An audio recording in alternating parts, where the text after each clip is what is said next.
Salutare și bine v-am regăsit pe canalul meu de YouTube. În acest videoclip vă voi arăta o unealtă foarte importantă pentru a recupera fișierele șterse.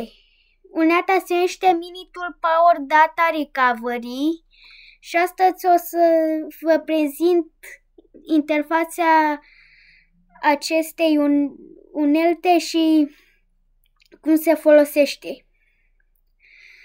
Acesta este meniul principal. Acesta este meniul de utilități, unde sunt alte aplicații de la Mini-Tool. Și aici la Scan Settings puteți să filtrați după ce format să caute fișierele. Unealta este foarte ușor de folosit, interfață intuitivă.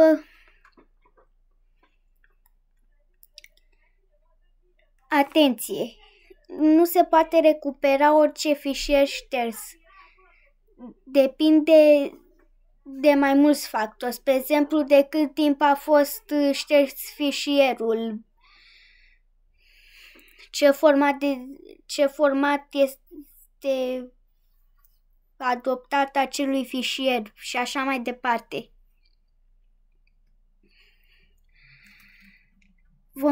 Spre exemplu, am șters un fișier de pe desktop. Îi dau frumos scan și așteptăm. Aici afișează mai multe tipuri de fișiere.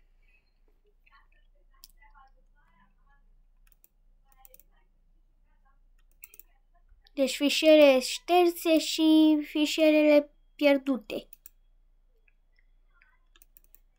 Putem să căutăm din ce a scanat deja.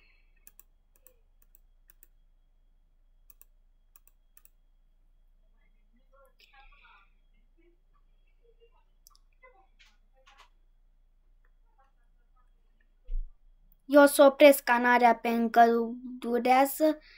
Și apropo, arată aici câte fișiere a găsit și aici cât timp mai este până se termină scanarea. Eu o să opresc pentru că nu o să vă plictisesc cu scanarea.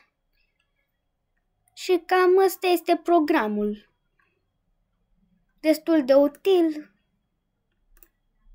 intuitiv, n-ai ce să-i reproșezi.